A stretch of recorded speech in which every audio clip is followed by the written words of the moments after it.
over to Monica and Stacy. And I'll also mention, if you do have any questions as we're going along through the presentation, if you just want to drop those in the chat, we'll be able to get to those at an appropriate time in the presentation. Good afternoon. Thank you for joining us here today. We're excited to share some helpful tips and best practices for marketing your nonprofit organization. As I mentioned earlier, I'm Stacy Jones. I'm Senior Brand Strategist for Colmia Marketing. And I'm Monica Sigmund, Brand Strategist. And as Carol mentioned before, we are a full service marketing agency offering integrated marketing and media buying services. So we do everything from consultation and strategy to design and production, all the way through to the monitoring and analytics side of things. So we support our clients in a range of areas, and we're very happy to be here today. Yes. In this digital age with so many platforms out there, and combined with your staff often wearing multiple hats and possibly working with limited budgets, tackling marketing might seem like an overwhelming task. So instead of thinking it of as marketing or advertising, try to think of it more in terms of simply raising awareness about and educating your target audience about your organization's mission, its purpose, and its people.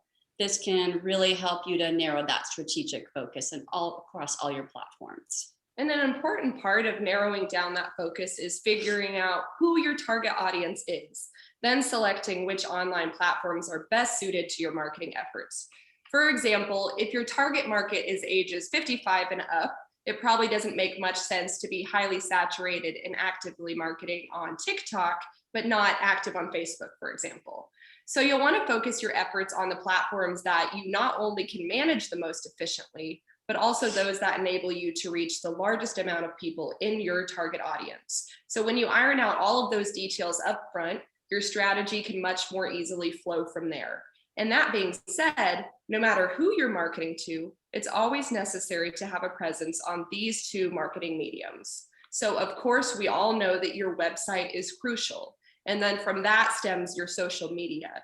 And whether it works best for your organization to use Facebook, Instagram, Twitter, or another channel, it's extremely important. And today we're really going to focus heavily on these two initiatives, as to us, they're the most important and really just overall the most important marketing channels that you can use to your advantage. And we'll answer some frequently asked questions about them and share some best practices. And of course, we're going to start here with websites, but throughout the presentation, if you think of any questions, please put them in the chat. We want to make it as interactive as possible, and we'll try to address all of your questions today. But if there's anything that we don't get to, please feel free to follow up with us afterwards. So let's start with websites. And so we have our first question of the day, and please feel free to share your answer in the chat section. So that question is, what do you think is the most important function of your organization's website? In other words, why do you think websites are so important? We got the Jeopardy thing for you to put the pressure on. Please go ahead and share your answers with us. I don't have the chat pulled up, but I think we've probably gotten a few. Sorry, we lost the chat section here. It's all right. We'll keep moving. Really? Sorry, go ahead. I was just going to say there were a couple people. Oh, great. Let's hear it. Great. Connie mentions makes folks know you exist and what you do. Dawn says to answer questions about your business. Bev says most search online for resources. Gail says information. I'll just tack my own on there, but I think it gives a sense of legitimacy to your organization. People feel more comfortable. Absolutely. Definitely. And really, the answer is all of the above. You want to think of your organization or your website as the hub for your organization. It's where all of your most important information about your organization should be housed. It's your chance to tell your story in depth and showcase really who you are and what you do, as well as help build brand reputation and trust. Your website is where you're going to educate the general public, solicit donors, link to and from all your social media platforms, recruit community partners, and even promote all of your upcoming events. And really, we recommend that all of your marketing activities should direct back to your website whenever possible. That includes email campaigns, social media posts, even print collateral like postcards, and even radio and television ads. And like Stacy said, the info that you have on your website is extremely important, but the way that you present it is equally important. According to Forbes magazine, it only takes a person 50 milliseconds, which is 0.05 seconds, to form an opinion about your website and ultimately decide if they want to stay on it or not. And as a real life example, we've included a snapshot of the homepage of our Colmia agency website. And so we want to point out a couple of key elements here. So one important component of your website is transparency. You want to ensure that who you are, what you do, and how people can help your organization for a nonprofit is very clear from the get-go. So looking at the screenshot here, we've used red arrows and callouts to highlight these different elements. As you can see, we have clear navigation on the top of the website with an easily accessible about page where we tell our organization's story. Then we share our mission and our purpose through our branding words front and center. We've also made use of large visuals and links to see our portfolio or what we do. And the big thing with websites is that you want to focus on maximizing the user experience. In other words, put yourself in the user's shoes and determine from there how intuitive and easy your website is to use. Because as we all know, in this highly, highly digital age, users expect websites that are both easy to navigate and easy to act on. And here's an example of a nonprofit website that is both of those things from Envision. So here we've enlarged the menu bar and can take note of many facets of the site that contribute to that easy user experience. So ask yourself the following questions. Is it easy to navigate and find information? And here you can see that they have a clear labeled menu that expands. They also have a large donate button here in the upper right, which makes it easy for visitors to act at any point on the website. They also have dedicated pages for most frequently asked questions and clear information for donors, as well as clear information for volunteers. So with all of the information in the correct place, it's also important to ask yourself these overarching questions about your website. Is it mobile responsive? As we all know, so many people are viewing from their cell phones or tablets or other mobile devices. And then, is it ADA accessible? And as Envision had presented recently, they offer website auditing for ADA accessibility, which is incredibly important to ensure a good website for all users, regardless of handicap or disability. And now we'd like to do a real life analysis of a website in terms of overall user experience, as well as perhaps some areas for minor improvements. And thank you to Midwest Battle Buddies for graciously allowing us to use their website for this analysis. What we're using here are screenshots, but feel free to pull up their live website on the side on your phone and mobile device. And that website is midwestbattlebuddies.org. So here's a screenshot of their homepage. And as you can see, that main menu bar across the top is clear and makes it easy for users to find important areas of information about the website and the organization. And the large green donate and apply buttons across the top really make it easy for people to act. Another great feature of this website is all of the dog visuals and the top dog spotlight video. This is so important for a nonprofit because, as you will hear us say many, many times today, it appeals to human interest. And it gives visitors to the website a chance to see for themselves the real life impact of the organization. And who doesn't love to see adorable dogs? I know I do. Yes, I do too. So they've also done a great job with consistent branding and color identity throughout the website. For sure. And then down here in the footer, they link to their social media channels and repeat those donate and take action, the call to action buttons, making it simple for users not only to explore the different social media pages and move to and from, but also to get involved at any point on the site.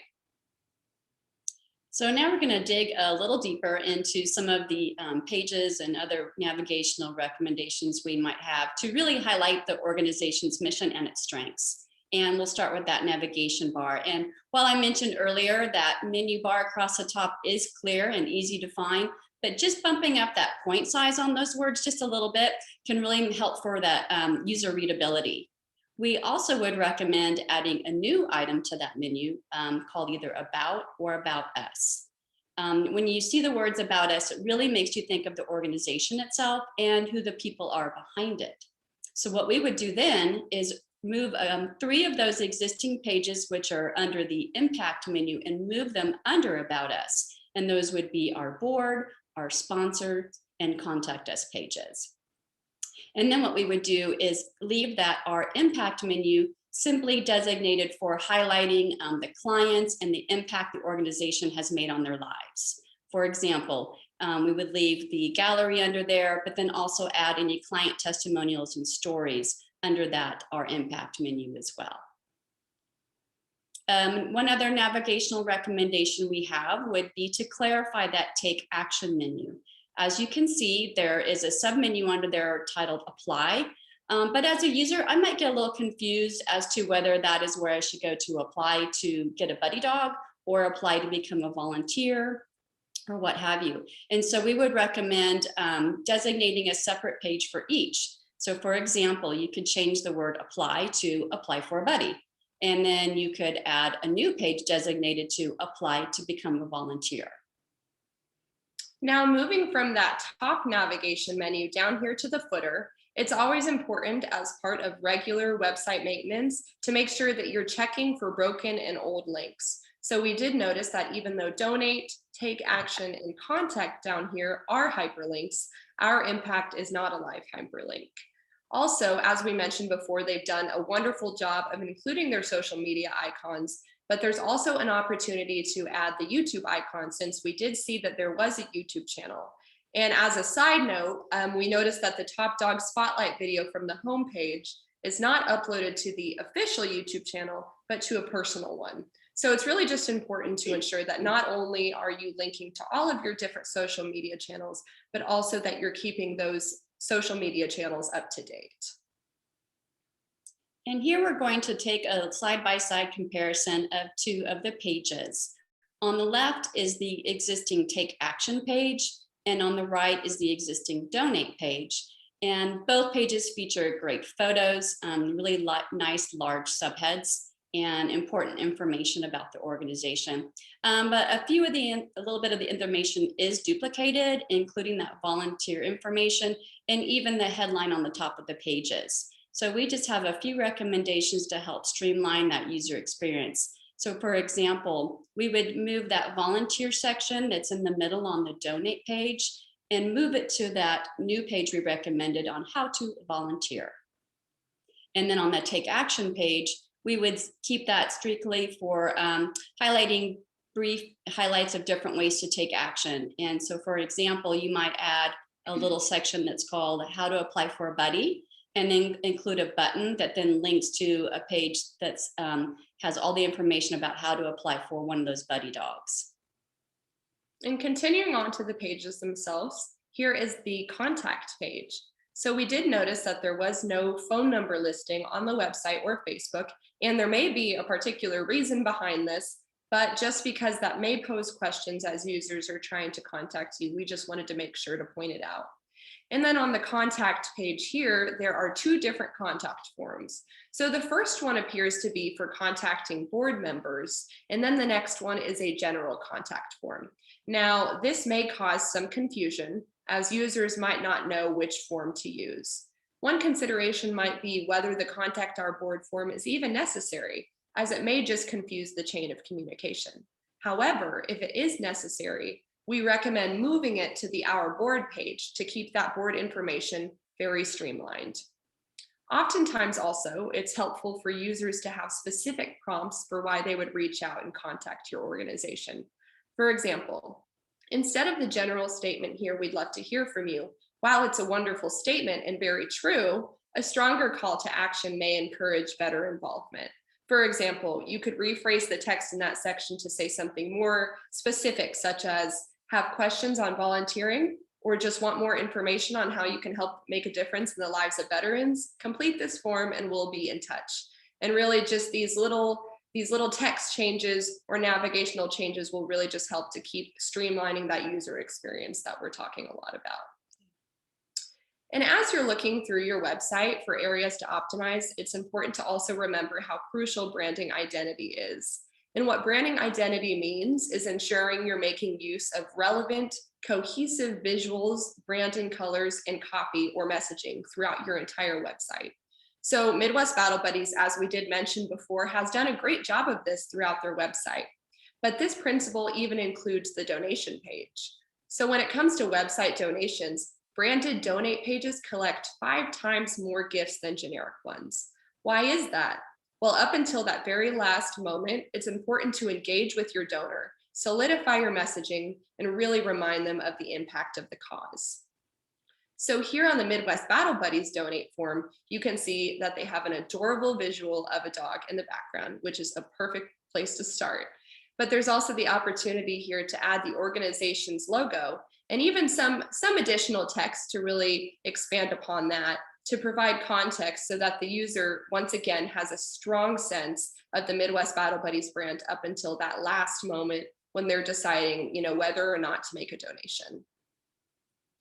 So now shifting gears just a little bit, we've talked a lot about your site's content overall, your branding, your navigation.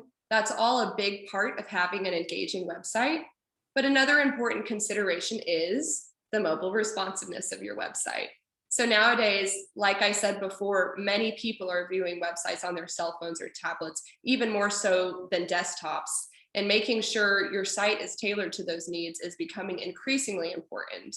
So here I've shown both visuals from a desktop, and you can see that as you slowly minimize or adjust the window, the content on the website doesn't fully adjust, resulting in a little bit of cutoff information here on the navigational menu and here on the take action buttons. And you can also see that the logo size does not fully adjust, making it a little bit difficult to read. And here we're looking at the mobile view, or how you would see it from a cell phone. And you can see that it is mostly responsive and optimized for mobile. The website menu bar up here adjusts, and the logo adjusts in size, which is great. But the text could adjust in size as well by being bumped up just a few points for better legibility on a cell phone. And then the green donate and apply buttons that were up here are missing. And what happened is they were bumped down below this first block of content. But it's an important consideration and could be beneficial to really rework the design to move those call to action buttons up top on mobile view so that they're the first things that users see when they pull your site up. And then just as one more example of responsive design, here are a couple visuals we pulled from our website. So you can see here that the visual on the left is desktop view, where the window is minimized, and the visual on the right is mobile view, or again from a cell phone. And then in both instances, here's just an example of how that logo size, the menu, and the content really stacks and increases in size as it's minimized to accommodate for that different size screen that you're viewing it on. As you can see, most of the suggestions we just made are simply to streamline that user experience, because ultimately users want to know what's in it for them. And while some of our suggestions may seem small, these navigational and content changes can really help to improve the overall user experience and make the difference between whether someone engages with and stays on your website and ultimately whether or not they take action. Very true. So now we're going to move into social media.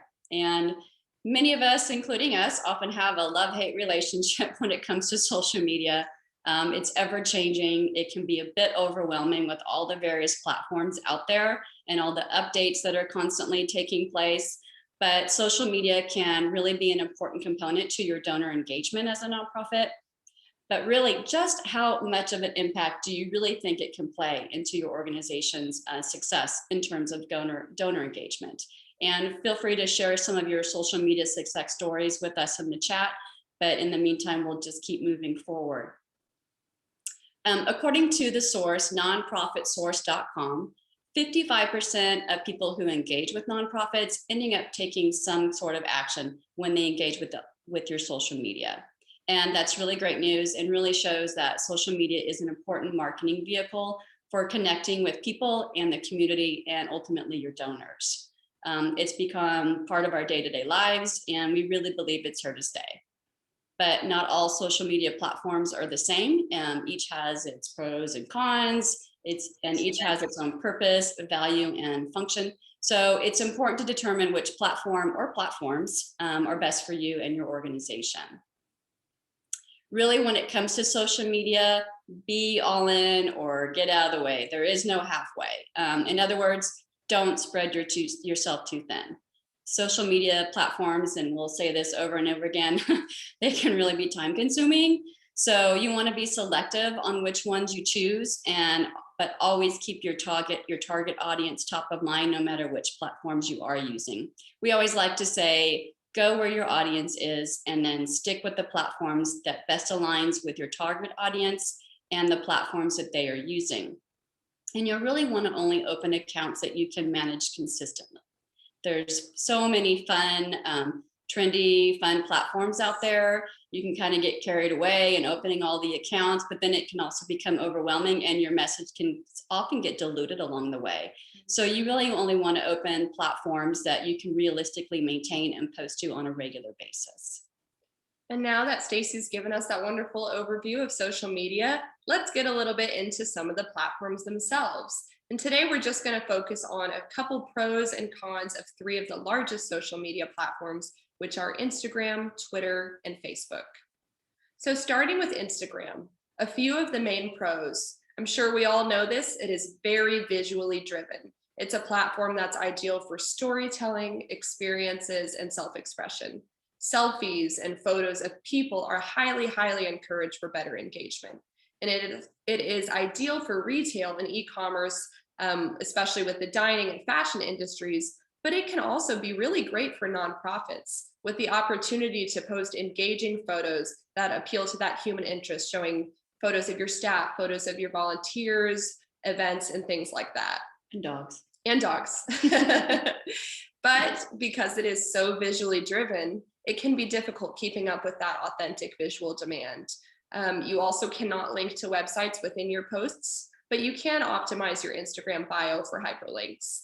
And it's also more about branding and garnering engagement over time. And just selling on this platform or just posting your products or services is not going to be effective. You really do need to keep up with that authentic, visually driven demand.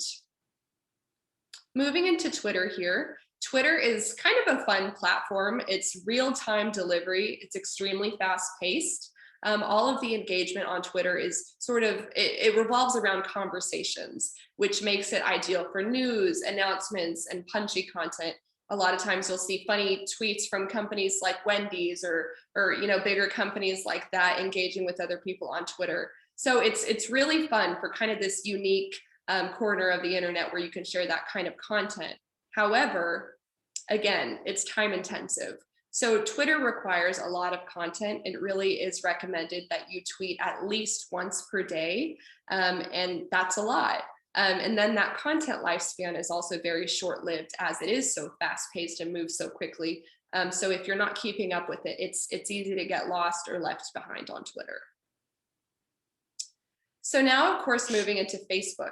We're going to go into the most detail about Facebook because it is the most widely used social networking site in the United States. It's used by 69% of United States adults and more than 330,000 users here in Kansas alone.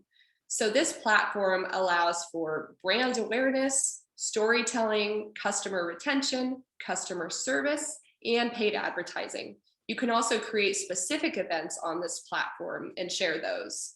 You also have the ability to link posts back to your website in any post, which is something that we totally love and take advantage of all the time.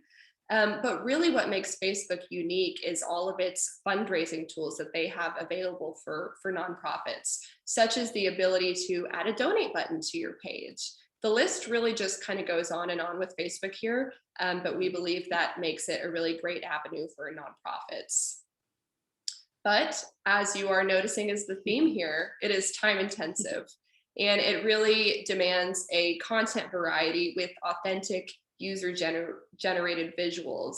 And those ads really must be visually focused and mobile optimized. And of course, with all those users and all that competition, it can be challenging to stand out in the crowd. And if you're wondering which of the social media platforms is best for your nonprofit, Facebook really is the best place to start. As Monica mentioned, a huge benefit to Facebook are those fundraising tools that are available. And did you know that 18% of donors worldwide have given through Facebook fundraising tools? On Giving Tuesday alone, it's Facebook who generates almost 30% of traffic to donation pages on Giving Tuesday. So it's really a great place to get started, especially if you're only going to choose, say, one platform to get going with. I myself was recently on the receiving end of a nonprofit marketing an upcoming event. I signed up for a friend's team for this fall's Walk to End Alzheimer's. And as soon as I registered for that team, I received an email from the association that I was able then to easily just share to all my social media accounts. Which just in a couple of hours, I had already received almost $300 in donations just by a simple click of a button by sharing it to my Facebook page. They really made it simple for me, and it was really made a huge impact in just a matter of hours. So switching back now to a real life analysis on Facebook, we'll take a look again back at Midwest Battle Buddies, this time on their Facebook page. So Midwest Battle Buddies has their About Us section very nicely populated. And you would be surprised how many people don't have their About Us sections populated. But here you can see that they have lots of good information about their organization and its mission overall. And which the big thing that we love, it includes their website URL. So it's linking to and from their website. You can also see that they have garnered great positive reviews over time. Now, this is something that it's incredible if an organization already has them on their own, because it speaks to the quality of the organization and all of its great people that are involved. And you can see that they've engaged with many of the reviews, but there's also the opportunity here to respond to them continuously and really keep that line of communication open. We really believe that keeping that communication line open is a big piece in encouraging conversation and even in potential donor cultivation, because you never know if the person visiting your page is an existing donor or is a potential donor. Absolutely. You can also see that they are actively posting and engaged on the page, making lots of regular posts. And again, we will bring back up these visuals because they are wonderful. Most of the posts include authentic photos of people or visuals that are appealing to human interest. And again, who doesn't like to see adorable dogs? I mean, it's the perfect content to get great engagement, as you can see here. And then along with the positives, there's always room for improvement. So one of the main places to brand a Facebook page and capture engagement is through the cover art. That's the first thing visitors see when they arrive on your page. And you can see that there's an opportunity here in this gray box to capitalize on that human interest by uploading a photo of a happy client and their buddy. And then here on the profile photo, the brand can further be solidified by resizing that logo within the profile photo circle to ensure that none of that logo is being cut off. And again, these may seem simple, but these simple ways really ensure that your organization's Facebook page is appearing its best and its most engaging to donors and to potential donors. Still looking at the general Facebook page here, Midwest Battle Buddies makes use of this Contact Us button option. And right now that button links to the home page on the Midwest Battle Buddies website, but you could streamline the call to action even further by linking directly to the Contact Us page on the website or directly to the donate page on the website. And even better yet, see if the organization qualifies for a donate button and change it to that. And we've included some more information about the donate button and some of the other Facebook fundraising tools that are available to you on the handout that you will receive from Patrick after this presentation. Here are some screenshots from a couple of the posts that were published to the Midwest Battle Buddies Facebook page. And so when it comes to publishing posts on your organization's page, it's best to avoid sharing the same exact post each day or double posting in one day. The reason is you want to allow time for each post to gain its maximum engagement, meaning you want to allow time for people to see it and then have time to respond to it, comment on it, or even share it. This post is, as an example, has a great visual, and they're sharing a great opportunity where they received a donation. But there's also a little bit of room for improvement here by adding some context behind what's happening in the post here. So for instance, adding some introductory text to the post to kind of give context on who's there, how the funds being presented will help your cause, and what's happening in the photo would be beneficial. And then also, because there is a third party involved, which was a sponsor, it's ideal to thank that sponsor by name and then even tag them. And so when you do that, if you tag your sponsor or you tag your community partners or other page, if they also have a Facebook page, it will share to that sponsor's Facebook page as well, help even solidifying even further engagement for that post. Here's a great example of a post done by Midwest Battle Buddies that have really all the key elements in a successful post. They've got some introductory post that provides context. They have tagged the sponsor or a third party by name. They have linked to a website. They've included a couple of unique hashtags, and they have a great visual, all for the makings of a great engaging social media post. So as we talk about Facebook and how to optimize your posts, we have another question for you. So can anyone guess what the most engaging type of social media content is? We'll give you just a couple seconds to share your answers. We're keeping our eye on the chat.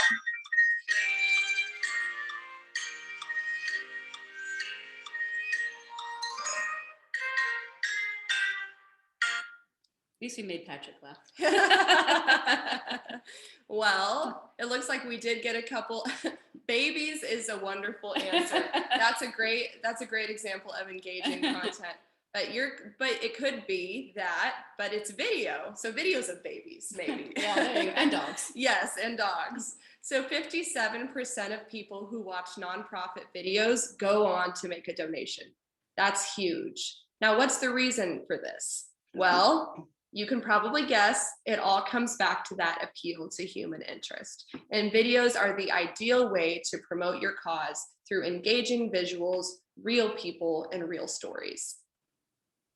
Here's a good example of how you can make your video content go even further. So this Midwest Battle Buddies video was posted to the Go Time Training's YouTube channel for an event.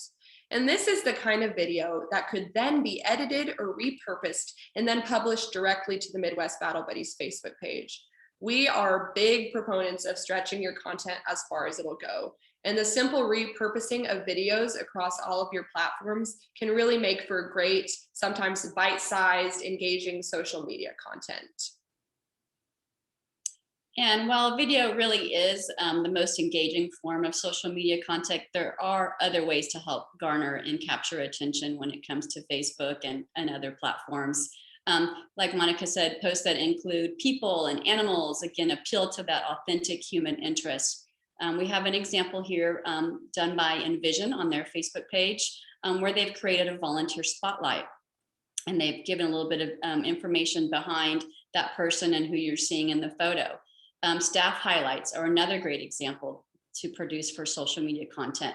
Your post could include what that staff member loves most about their job and the people they help with and work with. Success stories like client testimonials are another great engaging form of content.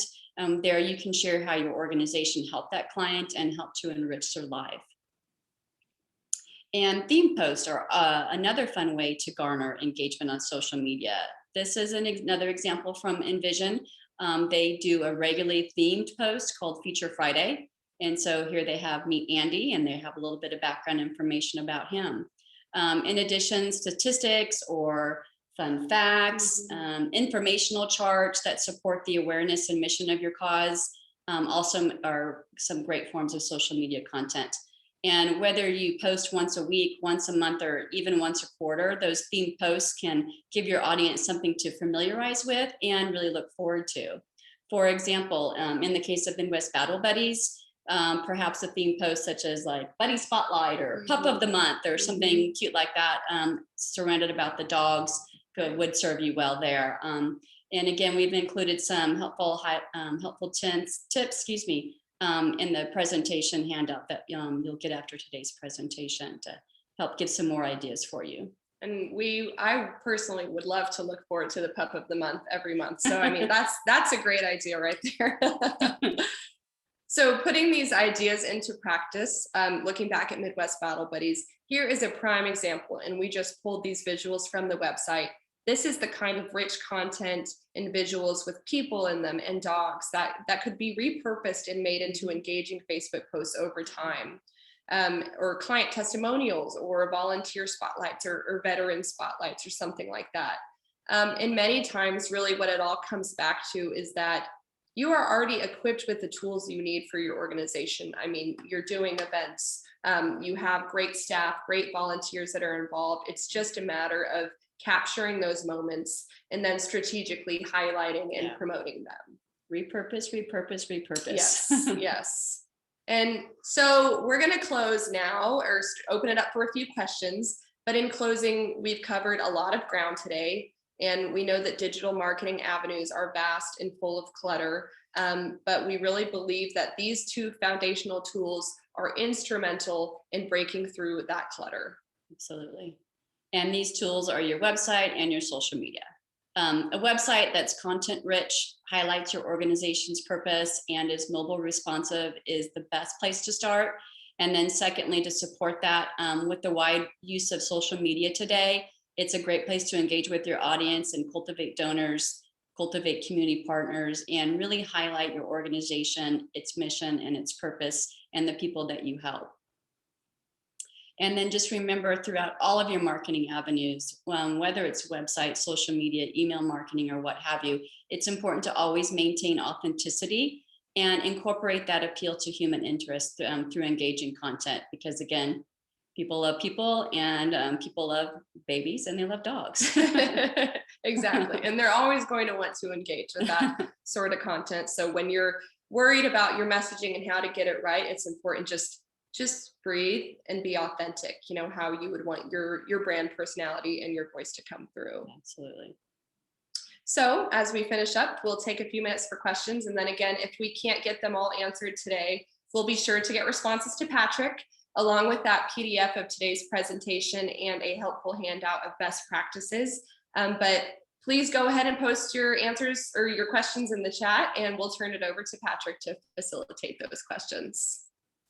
Fantastic. And thank you so much, Monica and Stacy. If everyone could go down to the React bar at the bottom, just give Monica and Stacy some claps. Or if you have your camera on in person or on video, claps also works. Just thank you for all of that amazing content. We do have a couple of questions that were coming in through the chat as we're going along here. First of all, Connie had asked, regarding websites, when designing a website, is a search suggested, like having a search feature on that website? Absolutely. Yes. We always recommend that. There are certain things that we always like to implement when helping clients build their websites, and a search functionality can definitely come in handy, especially with the amount of content that you might have on your website, like especially if you have a lot of services pages, a lot of blog articles or news articles. It really helps to make it easy for your users to find the information, because again, you want to think of your website as not one it's in it for your organization, but what do your users need to know? Right. And so helping make that as easy as possible is always recommended. Absolutely. Definitely great for the user experience to have that. Yes. Good question. Yes, great question. Fantastic. Steve also had a couple of questions that he just posted in the chat. First question he had was, what do you feel are the best tools for analytics? Well, Donna, who you met earlier, is actually our analytics guru, so she would be actually better to answer this. But we do use Google Analytics, and we really use multiple tools, but that is one that you can go back to again and again. Just make sure you're working with your website developer to add that. It's called a pixel code that can link your analytics into your website, and it's really beneficial to help see not only how long people are staying on your website, but what pages they're going to the most, especially if you're running a campaign, like a specific campaign And maybe you've created a special campaign landing page that you have up just for the duration of that campaign. That's really beneficial to see how many people actually went to that campaign. And then you can see, did they get there through the email? Did they get there from your social media? It's not only helpful to see what are the most popular pages, but where is your traffic coming from? So yeah, good question. Big proponents of Google Analytics, and just doing whether that's quarterly or biannual analytics reports to really see how's my website doing, and even doing the same thing for Facebook, sort of doing an analytics monitoring or an audit, if you will, of your posts over the last year, and saying, well, which one got the most engagement? Oh, it was our Christmas video or something like that. And those can really inform your strategy moving forward. So analytics are definitely an important piece of the puzzle. Yeah, it really helps you to kind of see trends in terms of what kind of content's most important. And maybe, like Monica said, when it comes to social media, maybe there's a trend that you're seeing in the kinds of posts that you're doing that get the most engagement. And then okay, maybe we should be doing more or less of those. Right. Yeah, good question. Fantastic. And Steve kind of had a follow-up to that, and you kind of answered that and touched on it as well. But what metrics do you think are the most important to track? So when you're looking at that big spreadsheet of analytics, which numbers or which areas really should be standing out for you? That's really going to depend on the purpose of why you're looking at those analytics. And maybe like Monica said, you're just kind of wondering, what sort of an update on our website overall, or what sort of the social media update, like biannually or quarterly. But if you're doing a campaign, it's important to go and look at those analytics like halfway through the campaign and then at the end of the campaign, and then compare it to other campaigns throughout the year as well, and kind of see where is traffic coming from, or which one was got the most engagement. And again, you might be able to help see trends. So really what's most important is really what information are you after? And if you're just wanting to know how long are people staying on our website, then you can just pop in and look at that. But if you're really wanting to know more long-term trends and what's more important for a specific campaign, or the health of your website or your social media strategy overall, will depend on what you're looking at in those analytics. Yeah. Fantastic. Bev had asked, do you have a recommendation for a way to create a website for a new nonprofit without funds, or maybe something that is very cost effective in terms of doing that, at least to work until more funds are maybe secured? Yeah, that's a great question. And that can be overwhelming, I'm sure, to look at that, because there are so many platforms out there. There are a lot of good ones that are made for that sort of do-it-yourself drag and drop functionality. But the first thing you really want to look at is do sort of an analysis, or get a punch list going for what's most important for your organization. And then look at the platforms available that align with the functionalities and the features that align with that. For instance, you're going to want a way to garner and capture donations and accept payment, right? Maybe you want to be able to easily integrate your email marketing or your CRM, your customer database, your donor databases with your website that makes your email marketing easy. Maybe you want to do a lot of blog articles, or maybe your nonprofit has some fun wearables and that needs a shop to go with that. So you kind of need that punch list first to see, what do we really require out of a website? And then maybe what are some extra bells and whistles we want along with that. But there are websites like Wix, GoDaddy, Squarespace, and so many out there. As an agency, we typically only build and use websites that are WordPress. We just find it very intuitive, and there's so many different what are called plugins and features that you can add on to that. But we also have the advantage of having a very highly skilled WordPress developer on our staff. So you kind of have to, weigh the pros and cons of that and determine. First, you want that punch list. What's important to you in your organization, and then find the platforms that align with that. Yeah. Awesome.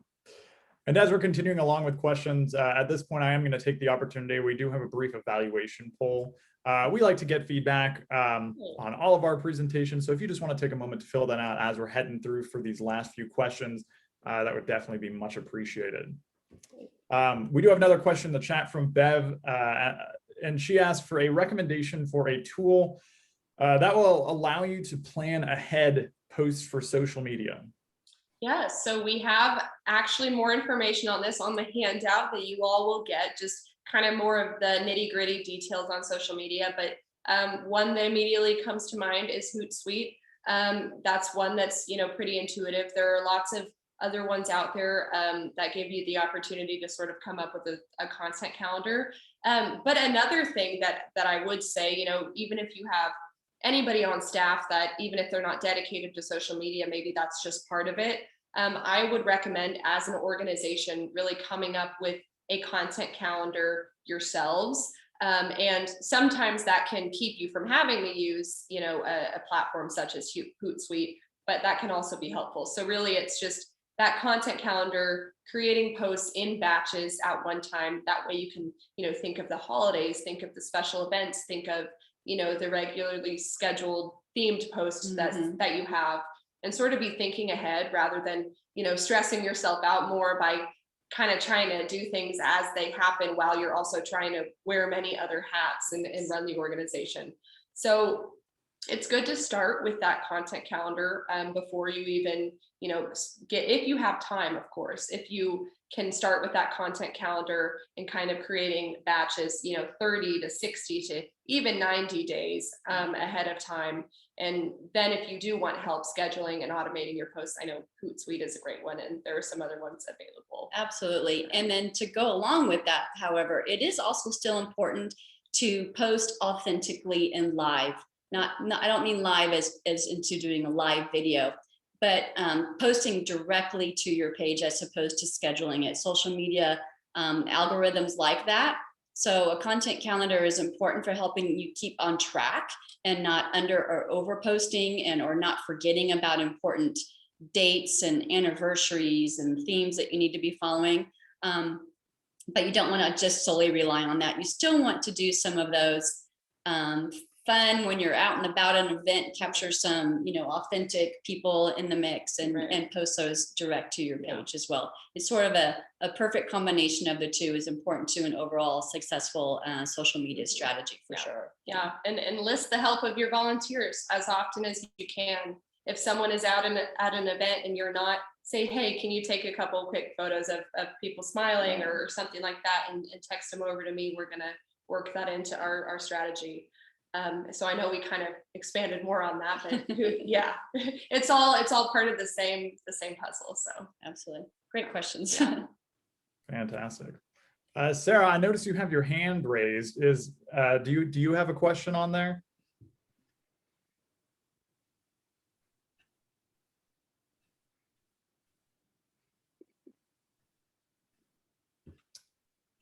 Maybe. Sorry, Patrick. No, thank you.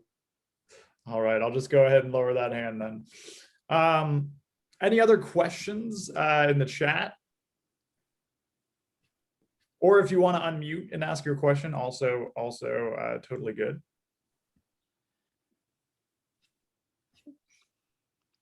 Okay. Fantastic.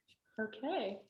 One thing that we tried a long time ago was to have an intern from a marketing class who just helped us with creating some pages for Facebook. What do I want to say? The panel at the top for different things during the year, and also created some ideas of different content that would be appropriate to post about in different parts of the year.